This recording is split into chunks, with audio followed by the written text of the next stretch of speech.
यार मैं आपको स्वागत करुँ आज गोटे न्यू वीडियो रे। तो आज लंच रे काना बनी वीडियो को फास्ट टू लास्ट तो कंटिन्यू कर जानीपारे।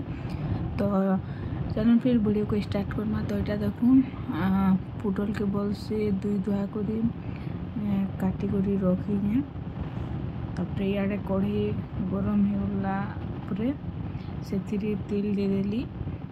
तापर तेल गरम होगला से देदेमा जीरा और कंचा मिर्चा देदेमा। तो देखो देदेली जीरा आउ यह देदेमा कंचा मिर्चा पछे देमा। पहला आलू देदेली तापर आलू पुटल देला पर पछे कंचा मिर्चा देमा। आलू को टिके देखुन केना कटा है फिंगर स्टाइल आज पुटल आलू फ्राए हवा विदाउट एनी मसला।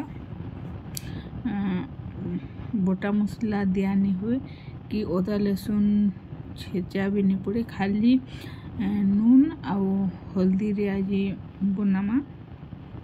तो देखुन यह दे देली कंचा मिर्चा।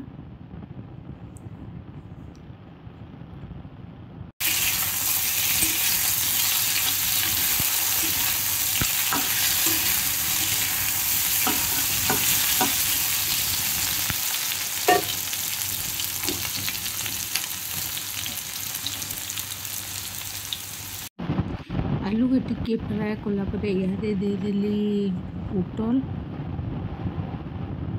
तापर टेस्ट हिसाब रे नून देमा आउ हल्दी देमा आउ भल से टिके उल्टा पुल्टा फ्राए करमा आउ प्लेट ढापी देमा। किसी टाइम गला रेडी हो आमर भजा।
तो पूरा देखुन फाइनाली किसी टाइम गला रेडी होगा आमर भजा। तो यहाँ तो थी आज वीडियो आज वीडियो के एतकी रोजान देखा फिर आर गोटे नुआ वीडियो रे आउ नुआ रेसिपी रे। तो वीडियो केंता लगा जी कमेंट करके बतावे। तो रोचे thank you for watching bye.